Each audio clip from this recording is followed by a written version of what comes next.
I thought refusing to sign away my inheritance would cause some tension, but I never expected my own family to summon lawyers against me. I'm Emily, and what happened that day still sends chills down my spine. The text from my mother said, "Family meeting, 3 p.m. Don't be late."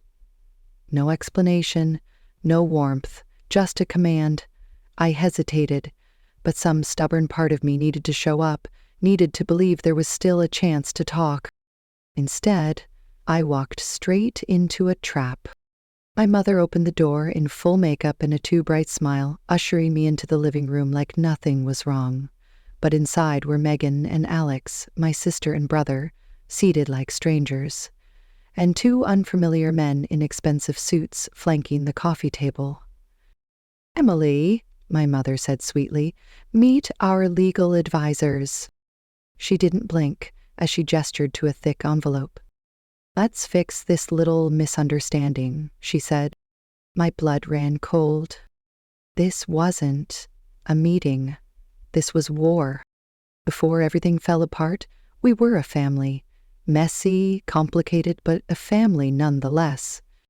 I grew up in a modest 2-story house in Oregon with my mother Linda, my older sister Megan, and my younger brother Alex. Our father had left when I was 6, so Mom became the center of our world, whether we liked it or not. But in truth, the real anchor in my life was Grandpa Henry. Grandpa wasn't just my grandfather. He was my hero. He had built his hardware business from scratch after returning from the military. He believed in hard work, honesty, and earning every dollar. While Megan was obsessed with fashion magazines, and Alex stayed buried in video games. I spent every weekend in Grandpa's garage, turned office, watching him pore over ledgers, receipts, and business plans. "You've got sharp eyes, Emily," he'd say, tapping the side of his temple. "Don't let anyone dull your mind." Mom never really respected his values. She chased after status, expensive clothes, big cars, and parties thrown just to show off. When her spending caught up to her, she would run to Grandpa with some sob story about school fees or home repairs. He almost always helped, even when he knew she wasn't being honest.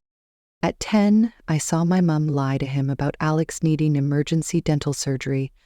A week later, she posted vacation photos from Las Vegas. Grandpa never confronted her, but I saw the look in his eyes. Disappointed, but resigned. Unlike with Mom and Megan, Grandpa gave me something different: trust. At 13, he started bringing me to his store on Saturdays. I watched as he negotiated with suppliers, chatted with customers like old friends, and handled issues with calm authority. He let me count inventory, input sales data, and even attend budget meetings. By high school, I knew I wanted to follow in his footsteps. I turned down parties and part-time jobs because I preferred learning from him. "You're not just smart," he once told me, "you care about the right things." But it wasn't always easy.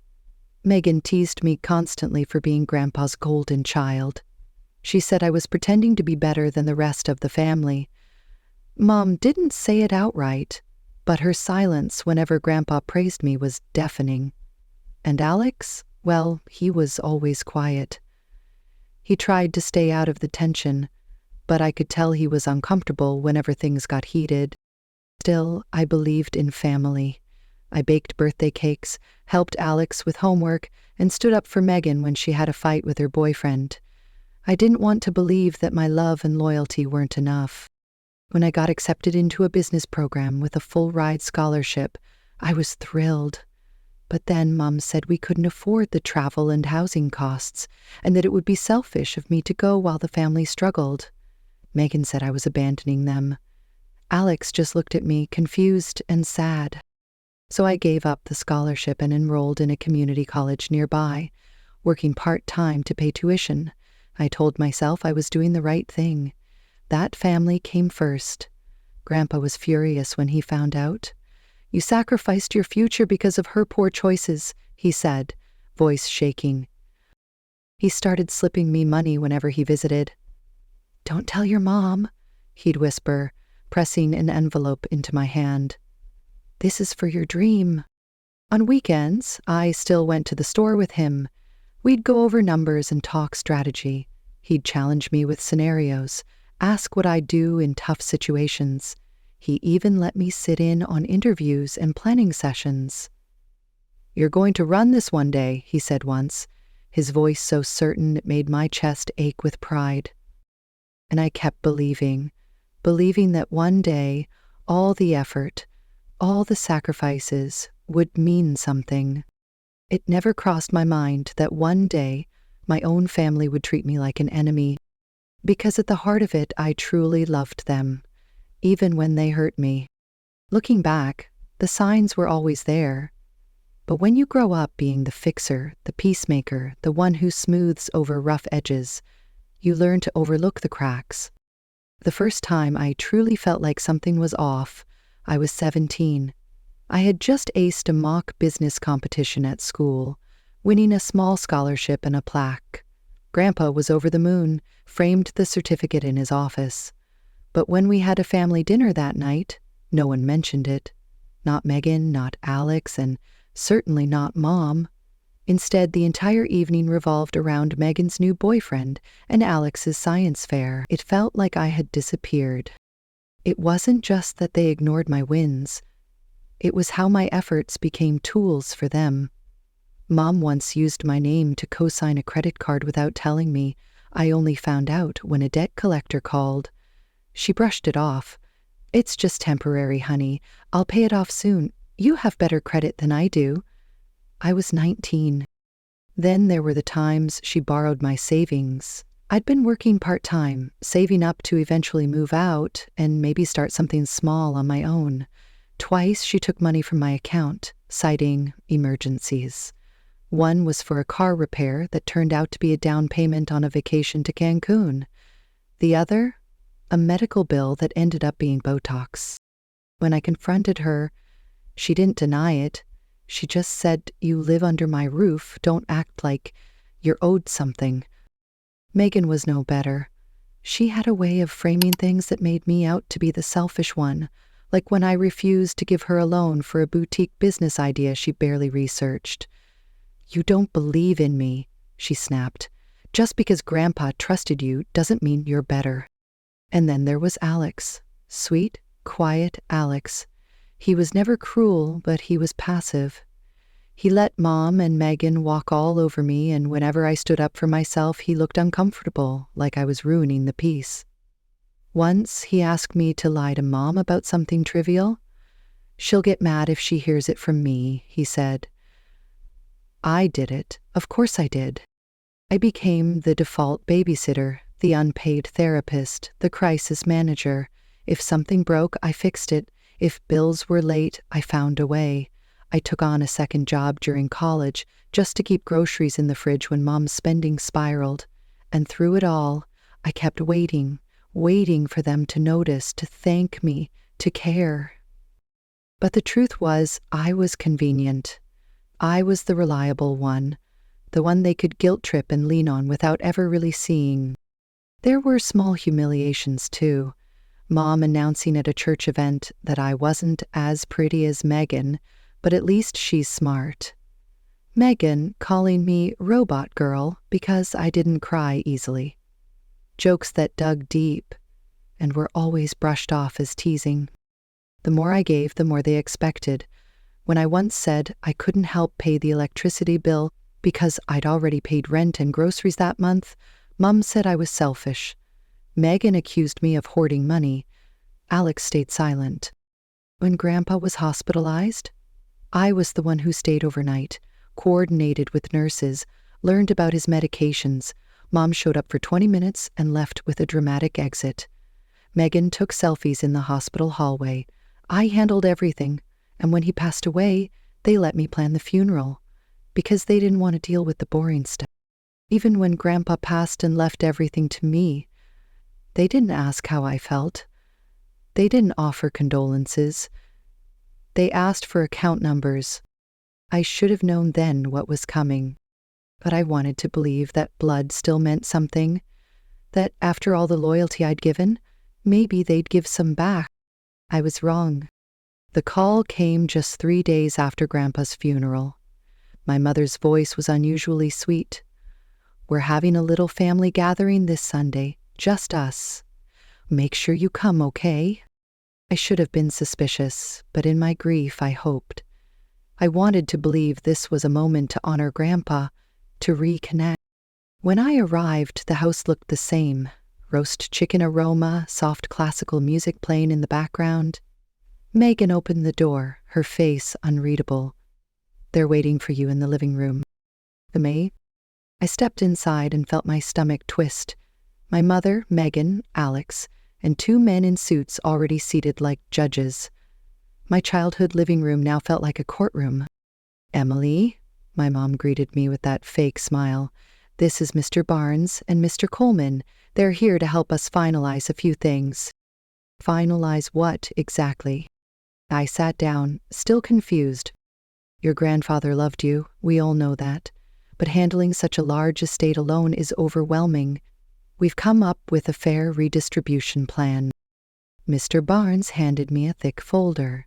"This is a proposed agreement to reallocate the assets," he explained. "The investment accounts and business holdings would be transferred to your mother, and you'd retain 20%. The properties would be sold and the proceeds split equally." I blinked. "You want me to give up everything?" "It's not like that, honey." My mom patted my hand. "We just think everyone should get a share. Grandpa would have wanted harmony."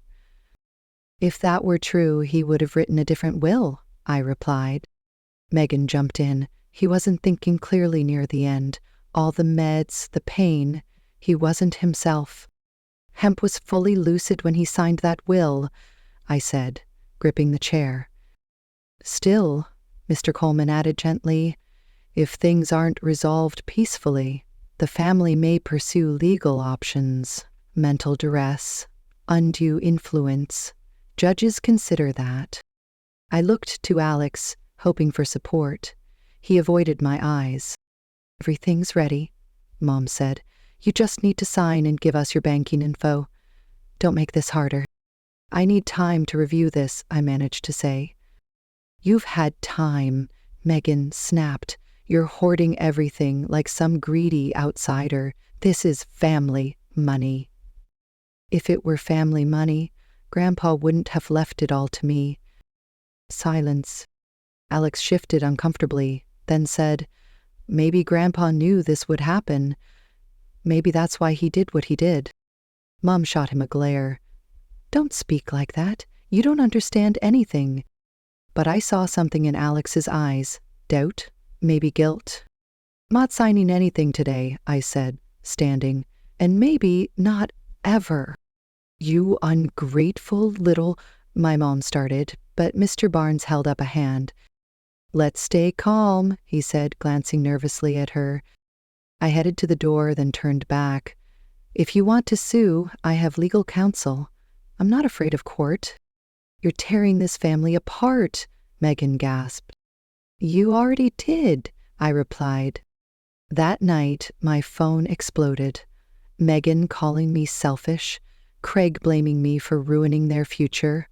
Mom left a voicemail sobbing, claiming I was killing her with stress. But the worst came the next day. Alex showed up at my apartment, dark circles under his eyes. "I don't care about the money," he said quietly, "but Mom and Craig, they won't stop. They're talking to lawyers, digging into Grandpa's medical history." "Thanks for the warning," I said, "but I can't back down. I promise Grandpa." "I know," he said, sighing, "and maybe he was right to trust you." It was the first kind thing anyone in the family had said to me since the funeral. A few days later, I received an anonymous envelope in the mail, no sender. Inside were printed screenshots, texts between Mom and Craig. They were planning everything, how to pressure me, how I'd crack if cornered enough, even vacation plans once the funds are secured. I trembled reading them.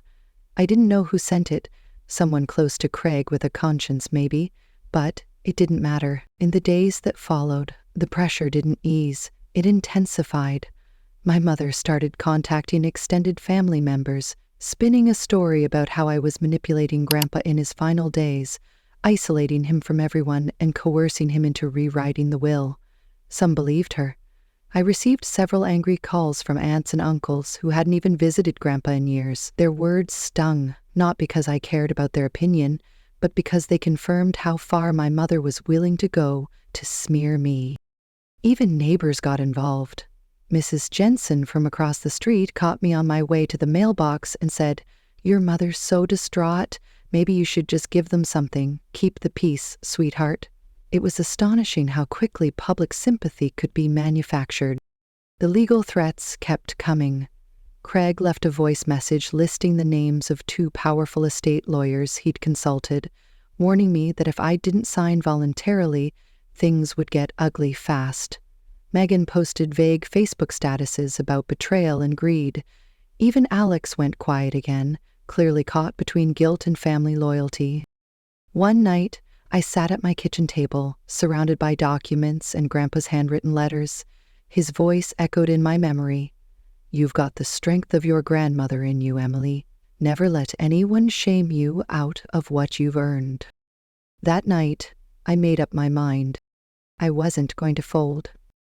I contacted a law firm specializing in estate defense and handed over every document, every screenshot, and every note Grandpa had written to me.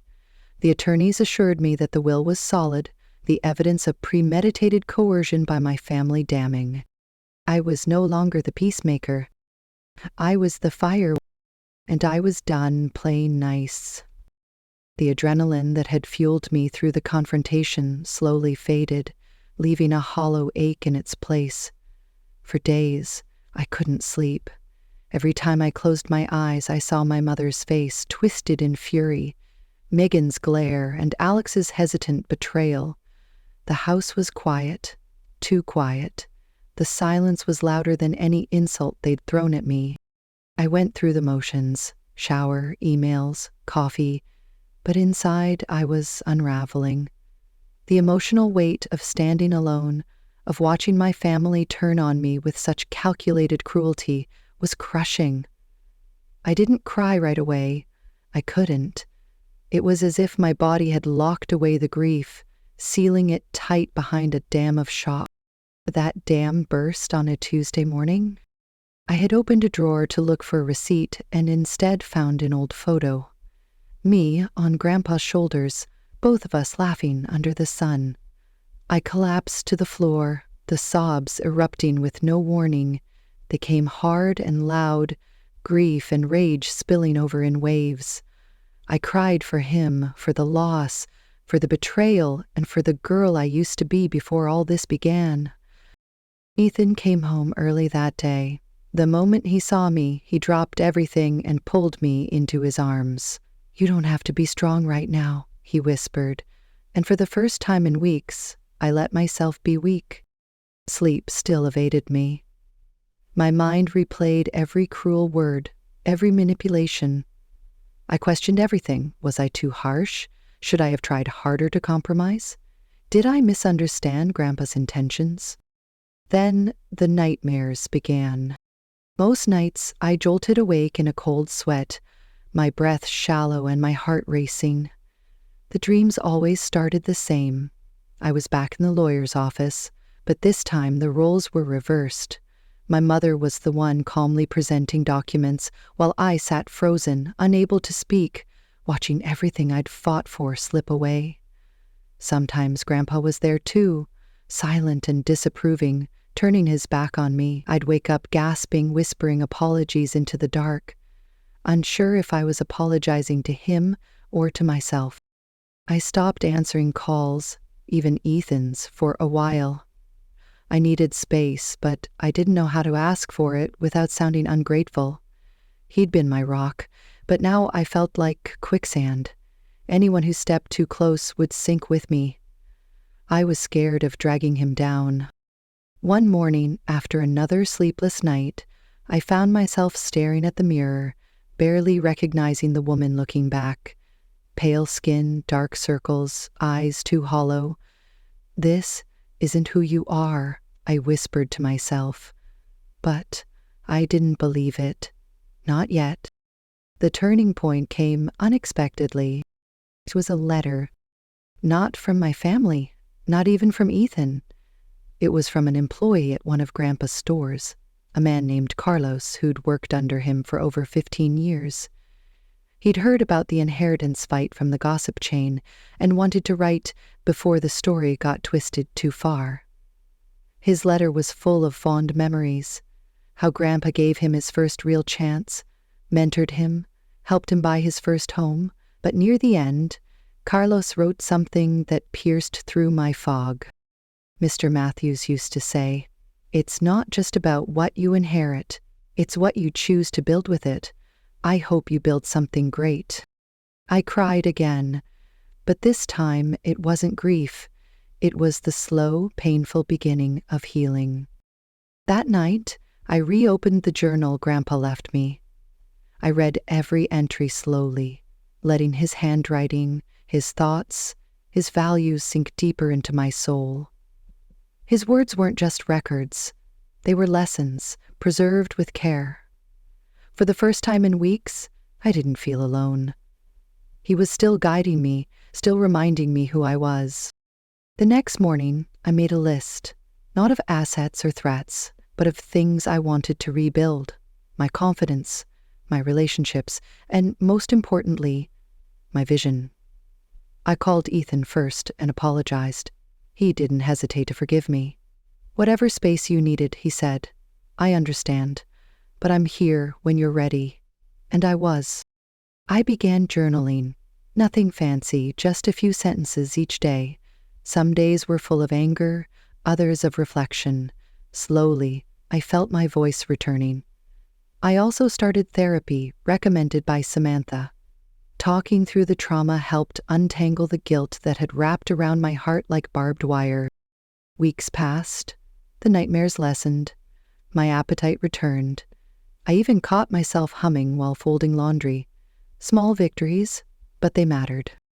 Then came the day I stepped into Grandpa's office, the heart of his legacy. I sat in his old chair, surrounded by the smell of paper and wood polish. I placed my hand on the desk and whispered, "I'm ready." And for the first time, I meant it. The crisis hadn't passed, but I had learned to breathe through it, to survive it, and now I was ready to build beyond it. A week later, I returned to the store, not as a reluctant heiress, but as its future leader. Carlos greeted me with a warm smile, and I realized how much I'd missed being part of something real. I met with managers, listened to staff feedback, and started sketching plans for the business's evolution. Grandpa had always said leadership wasn't about command, it was about connection. That evening, I invited Jason to dinner. Over takeout and laughter, we talked about the future, his, mine, and what we could build together. I saw hope in his eyes again, and that hope mirrored my own. For the first time in months, I went to bed without dread. Healing wasn't linear. Some days I still flinched at old memories or doubted my choices, but now I had anchors: Grandpa's words, Ethan's love, Jason's trust, and my own hard-earned resilience. The breakdown had been brutal, but it cleared the ground for something stronger to grow. Something mine. Emily stood in the showroom of Matthews Hardware's newest branch, watching sunlight pour through the freshly cleaned windows. It had been 3 months since she took over the company fully, and though every day brought a new challenge, she was finally feeling like she belonged. The launch had been a quiet success, and the eco-friendly product line Jason had researched was gaining traction. Then came the email. The subject line read, "Request for Business Partnership, Greenbuild Innovations."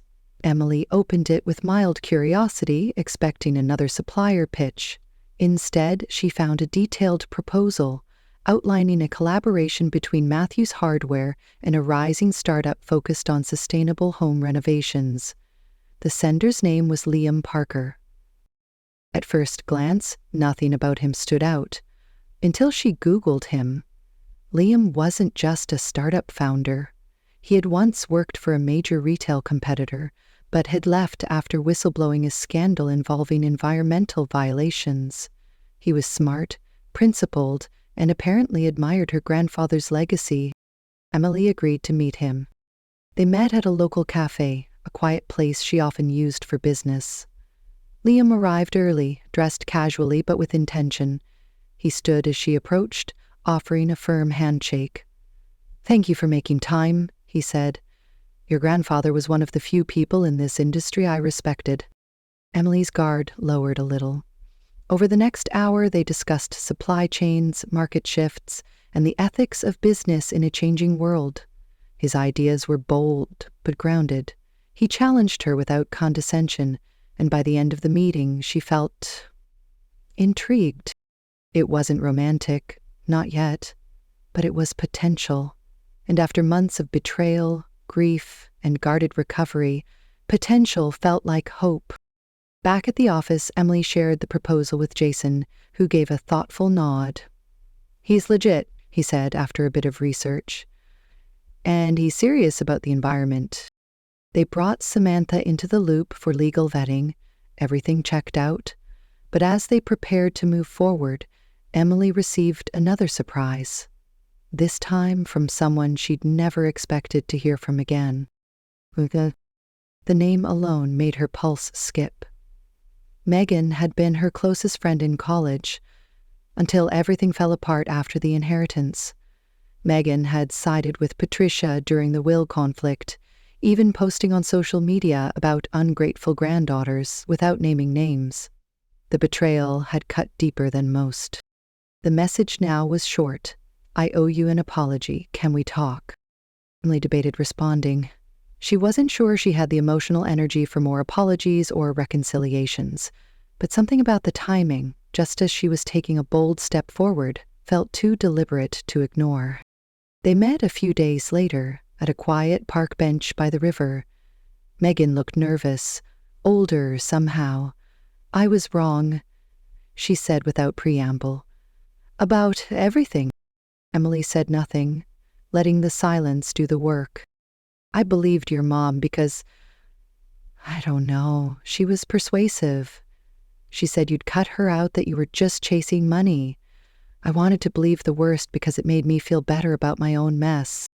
Emily finally spoke. "You didn't even ask me." "I know," Megan said, voice breaking. "I saw the photos, the posts. I was part of it, and I've regretted it every day since." They talked for over an hour, peeling back layers of hurt. Emily didn't forgive her instantly. Some wounds needed time, but she allowed the conversation to be a beginning. After everything she'd lost, maybe it was time to rebuild, one person at a time. That night, she called Ethan. He listened quietly, then said, "You're doing something incredible, Em. You're not just surviving, you're healing people around you." And somehow, Emily believed it. The next morning, she signed the partnership papers with Liam. Matthew's hardware was evolving, and so was she. A few weeks later, Greenbuild Innovations officially launched their pilot project with Matthew's hardware. Emily stood beside Liam at the ribbon-cutting event, surrounded by media, local business leaders, and longtime customers. She gave a brief speech about sustainability and legacy, and when she finished, the crowd applauded, not just for the initiative, but for her. After the ceremony, Liam pulled her aside.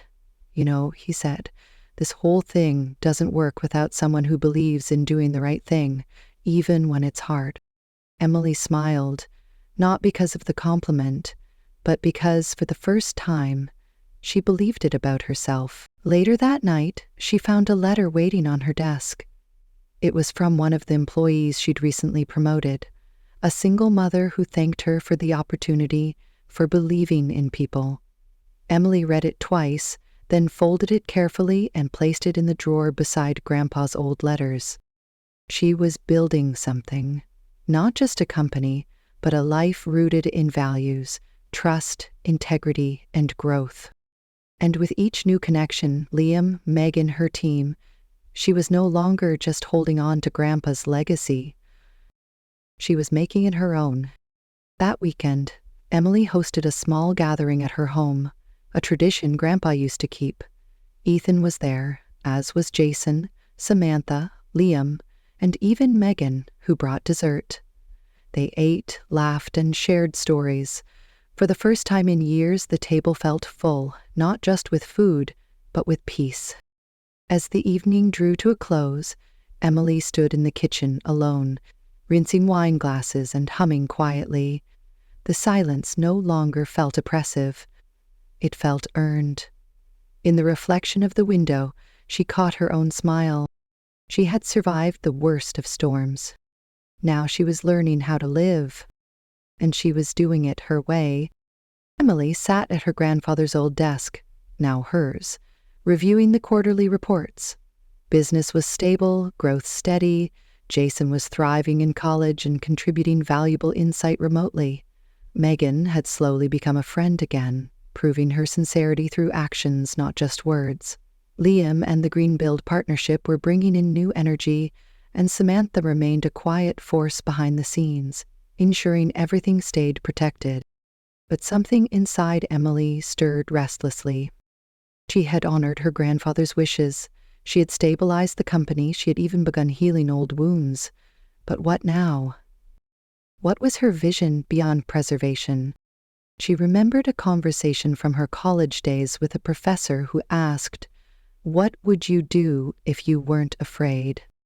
At the time, her answer had been vague, something with impact, something real. Now, she had power, resources, and, finally, clarity. It was time to do something bold. Emily called a company-wide meeting the following week. For the first time, it was live-streamed to all branches, from their flagship store to the newest Green Build showroom. She began with gratitude, thanking employees for their resilience and dedication through the past year of transitions. Then she shared her vision. "We're not just a hardware business," she said. "We're a legacy of problem solvers, builders, and thinkers, and I want us to lead the industry in sustainability and community investment." She introduced a new initiative, the Matthews Future Fund. A percentage of all profits would go toward local projects, community gardens, green construction training, scholarships for trade school students, and support for small, eco-conscious contractors. Applause rang through the conference room. Her team was on board. But there was one more step. Emily met with Samantha the next day and made it official. She would restructure the company as a certified B Corporation. The process wouldn't be easy. It meant meeting strict standards of environmental and social performance. But it also meant embedding her values into the very framework of the business. When the paperwork was filed, she stood in front of the company seal in the main office and said to herself, "Grandpa, this is for you." The next few months were a whirlwind. Local media picked up the story. New customers came in, drawn by Matthews Hardware's progressive model. Former skeptics, including relatives who had distanced themselves, reached out quietly, offering congratulations or even job inquiries. Emily didn't gloat. She let the work speak for itself. Meanwhile, her personal life flourished. Ethan proposed officially on the rooftop of their favorite Italian restaurant, and she said yes with tears in her eyes. Jason, now in his final year of college, interned full-time and was preparing a pitch to expand their green division into solar panel installation. One night, as they reviewed his proposal in the study, Jason looked up and asked, "Do you ever miss the quiet?" Millie smiled. "I miss Grandpa's voice, but I don't miss standing still." "Good," Jason said, grinning, "because I have one more crazy idea to show you." She laughed, heart full. The legacy was no longer a burden. It was a beginning. By late spring, Emily had become a sought-after voice in local business circles. She was invited to speak at a sustainability conference where she told the story of how Matthews Hardware evolved from a family-run chain into a socially driven enterprise. "I didn't set out to be a trailblazer," she told the audience. "I set out to honor someone I loved, but sometimes doing the right thing for the right reasons brings you exactly where you're supposed to be." After her talk, a group of young entrepreneurs surrounded her, asking questions, seeking guidance. She gave them her contact information and offered to mentor two who were just starting out. At home, she and Ethan finalized plans for their wedding, a small ceremony in the garden Grandpa had tended for decades. Jason would walk her down the aisle, a nod to both her independence and the sibling bond they'd rebuilt. 2 weeks before the ceremony, she received a letter from her mother. It was brief, surprisingly honest, and without manipulation. "Congratulations," Patricia wrote. "I see now what your grandfather saw. I won't pretend this is easy, but I'm trying. I hope one day we can talk again. Just talk. No lawyers, no money, just mother and daughter." Emily didn't know if she was ready, but she tucked the letter into a drawer, not to forget, but to remember that change, however slow, was possible. The morning of the wedding was clear and bright. Emily stood before a mirror, adjusting her simple lace gown, when Jason knocked and entered. "You look like yourself," he said, smiling. "That's the goal," she replied. When she walked down the aisle, she felt every moment, every decision, every hardship, every stand she had taken leading her here, not to the wedding, but to the life she had built, one choice at a time. The ceremony was beautiful, intimate, and filled with laughter. Megan gave a toast that made everyone cry. Ethan held her hand as if he'd never let go. That night, as the garden lights twinkled above their heads and music played softly, Emily looked around at the people gathered: Jason, Samantha, Liam, Megan, employees turned friends, and felt at peace. She had turned pain into purpose. She had built something worthy, and now she was ready for whatever came next. A week later, she returned to her grandfather's journal, flipping to the final page. Underneath his last entry, she added a new line. "This June 12th. We opened the first solar division today. Jason's idea. He's brilliant. Grandpa, we're building something better than I ever imagined. Thank you for believing in me." Then she closed the journal and placed it back on the shelf, not as an ending, but as a legacy that lived on. Outside, the lights of the new green-billed solar wing glowed softly against the night. The future, she knew, was just beginning. One late autumn afternoon, golden light filtered through the windows of Emily's newly renovated office as she reviewed expansion plans for a Midwest branch when her phone rang. An unfamiliar number appeared. Area code, from the city where she had attended college. She hesitated for a moment, then answered.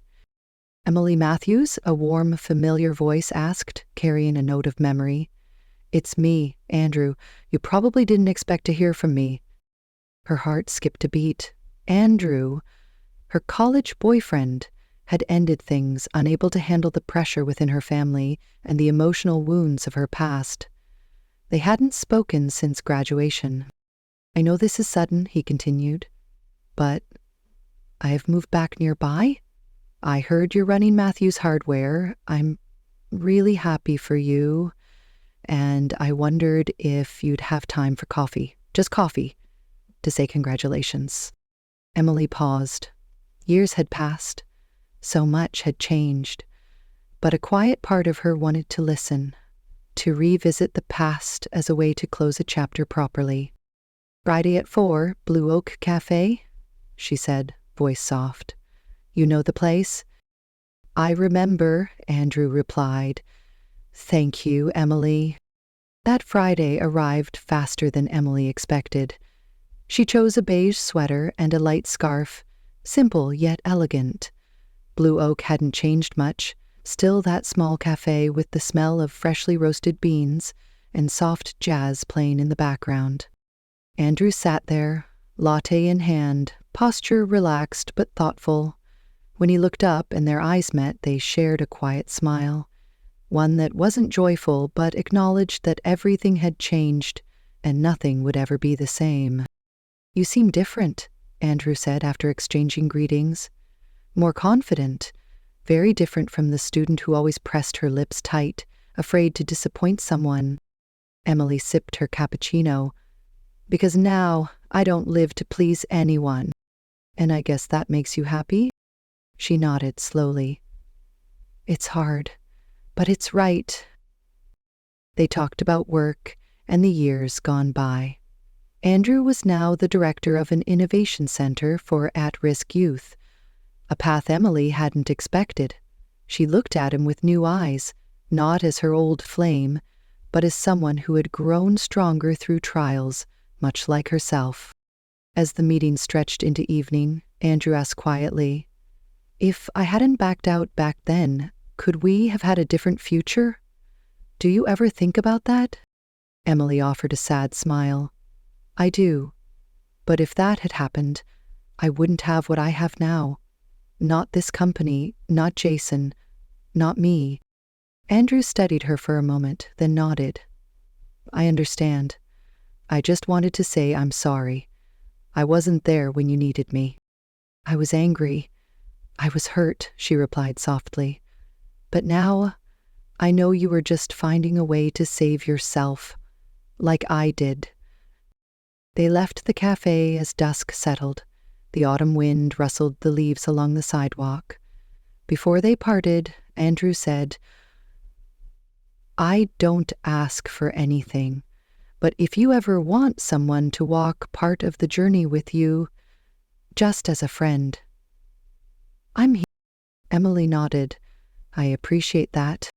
They shook hands, the handshake of people who had loved, had been hurt, and had learned to let go at the right time. That night, back in the house she now called home, Emily looked at a framed photo on her bookshelf, her grandfather standing before his first store, his gentle smile beaming. Next to it sat another photo of Emily and Jason at the ribbon cutting of their new branch. Behind them, the sign reading Matthews Hardware Greenbuild. She sat down at her desk, opened her grandfather's journal, and beneath his quote, "The true measure of wealth isn't what you have, but what you do with it," she added. "I choose not to hold on to the past, not to dwell on who left or what mistakes were made. I choose to move forward, with kindness, with growth, by opening doors for others, just as you once opened for me." Her phone buzzed. A message from Jason. Next week I'm being honored at school for our green energy project. Grandpa probably knew before me." Emily smiled and typed back. "Hem always did, and he's incredibly proud." She closed the journal. Outside, the city glowed in soft lamplight, quiet and full of promise. Life moved on, and Emily knew she was walking the right path.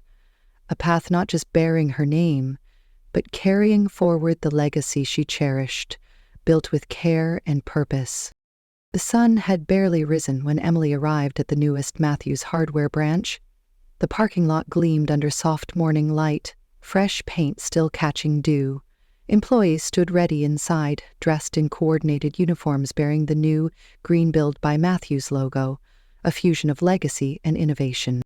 Today was the official launch of the Eco-Focus division, a vision born from Jason's research and fueled by Emily's relentless pursuit of progress. Despite all the family strife, today marked not just a business milestone, but a personal triumph, a legacy honored and expanded. The ribbon cutting was modest but meaningful. Jason stood beside her, hands clasped nervously behind his back. "Ready?" Emily whispered. He nodded, eyes shining. More than ever. As the ribbon fell, applause broke out. Local press captured the moment, and Emily gave a short speech. "This isn't just a store," she said.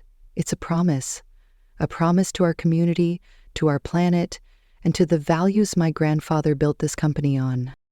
Afterward, Emily and Jason greeted customers, answering questions about the new eco-friendly product lines and upcoming community workshops on sustainable home improvement.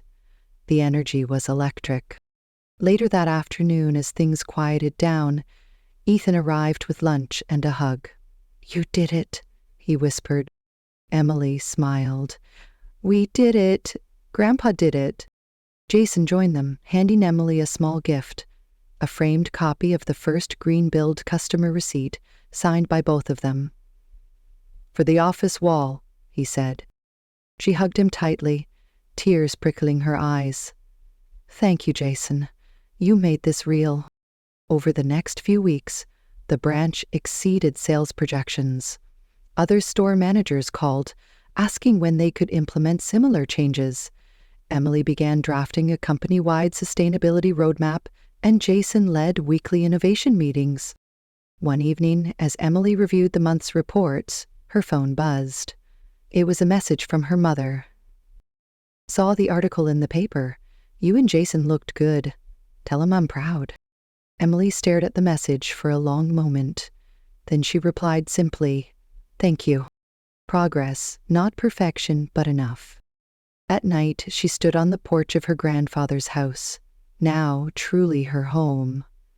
The wind rustled the trees, and for the first time in months, the silence felt peaceful. She whispered into the night, We're doing okay, Grandpa. Better than okay. And somewhere in the rustling leaves, she could almost hear his reply.